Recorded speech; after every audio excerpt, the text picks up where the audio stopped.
Ever wondered how geologists find a needle in a haystack, a tiny ore deposit hidden beneath hundreds of square kilometers of soil? It's not magic. It's a systematic science called soil geochemistry exploration. Today, we're going on a deep dive into how geologists use dirt to uncover fortunes buried deep underground. This whole process is a workflow, moving from a massive regional search down to a precise, pinpointed target. It all starts with the grid. You simply can't find what you can't spatially define. The grid is the foundation that turns a bunch of isolated data points into a coherent map and ultimately into a drill target. The first step is establishing a baseline. This is a very accurately surveyed line that acts as the reference for the entire survey. Critically, this baseline is ideally set up parallel to what geologists call the geological strike, basically, the main trend of the rock formations in the area. Once the baseline is in, sample lines are established perpendicular to it. This layout maximizes the chances of crossing over the geological units and any mineral deposits they might host. The spacing of this grid depends on the stage of exploration. In the early reconnaissance stage, you're covering huge areas, so the grid is wide. We're talking lines that might be 400 meters, 800 meters, or even a full kilometer apart, with samples taken every 50 or 100 meters along those lines. It's all about cost-effective coverage. But once you get a whiff of something interesting in an anomalous zone, you move into the target definition phase. Here, you infill the grid, tightening it up dramatically to maybe 100 by 25 meters, or even 50 by 25 meters. This gives you the high-resolution picture needed to define the size and shape of the anomaly for drilling. And of course, in hilly country, every measurement has to be corrected for slope, ensuring the final map is a true horizontal projection. With the grid established, it's time for the real fieldwork, sampling. The goal here is to collect a small representative sample of soil from a specific layer, or horizon, at each point on the grid. For shallow soils, the most common tools are a mattock, shovel, or a specialized tool called a pelican pick. The sampler digs a small pit, scrapes away the organic-rich topsoil, and collects about half a kilogram of material from the target horizon below.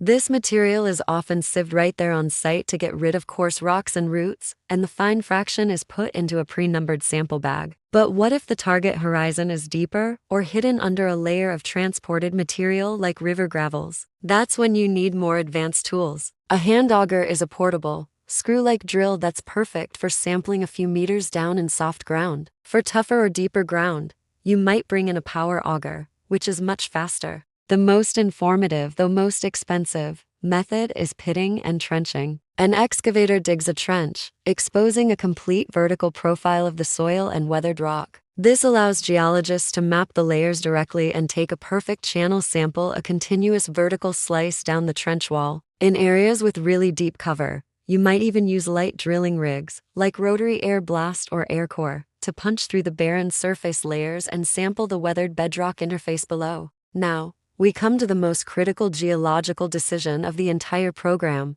What part of the soil do you actually sample? Get this wrong, and you could walk right over a world-class deposit and never know it. The choice depends entirely on the climate and the weathering history of the landscape. In temperate climates with what we call residual soils, soils formed directly from the rock below the target is usually the sea horizon. This is the layer of weathered, broken rock just above the solid bedrock. It gives the most direct chemical signature of the rock it came from. Things get way more complex in tropical climates with lateritic profiles. These are incredibly deep, weathered profiles, sometimes over 50 meters thick. Here, elements like gold are often leached out from deep down and redeposited much higher up. Reconnaissance sampling might target the iron-rich gravels near the surface. These can give you a broad hint that a system is nearby. For follow-up, you'd sample deeper, at the base of that gravel or in the underlying clay-rich saprolite, to zero in on the source. In arid, semi-arid climates, gold can be chemically mobile in the alkaline soils. A fantastic sampling medium here is the calcrete horizon, a layer of soil cemented by calcium carbonate, usually found in the top meter or two.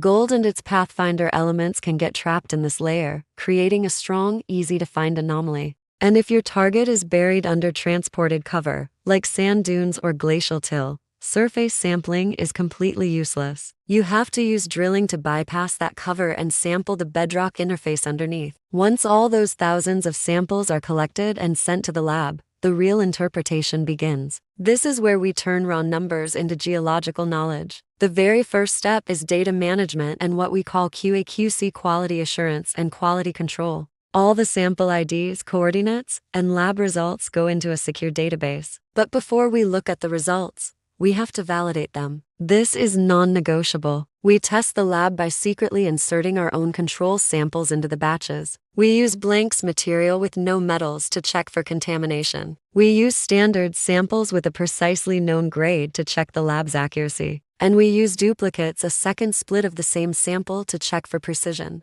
With validated data, we move to exploratory data analysis, or EDA. This is the process of really getting to know the dataset. We group the data by rock type, sample type, and so on. We use statistical tools like histograms and box plots to understand the distribution of different elements. Gold, for instance, is almost always highly skewed, meaning you have lots of low values and a few spectacular high ones. Then comes the main event, defining the anomaly. An anomaly isn't just the highest number. It's a pattern that is geologically significant and distinct from the background. We establish thresholds to separate background values from truly anomalous ones. But there's always a fuzzy group of possibles in between, and these often define the subtle halo that can lead you to a major deposit. The key is integration. We plot the geochemical data on a map and overlay it with the geological map and any geophysical data we have. A high-priority drill target is where all the evidence converges, a strong gold in soil anomaly that sits right over a mapped fault, which also happens to correspond with a magnetic low on the geophysics map. That's a bullseye. If the data gets dense enough, say from later stage drilling, we move into the realm of geostatistics. This is where we build a 3D model of the deposit. We use a tool called a variogram to model the spatial continuity of the grade, how values relate to each other over distance and direction. This model then allows us to estimate the grade into unsampled blocks of rock, using methods like kriging, to build a complete 3D block model of the ore body. This entire workflow, from the first survey peg in the ground to the final 3D model, is a continuous process of observation, hypothesis, and testing. It is how modern explorers systematically sift through vast landscapes to find the rare and valuable targets hidden beneath our feet. Thanks for watching, and don't forget to like and subscribe for more deep dives into the world of geology and exploration.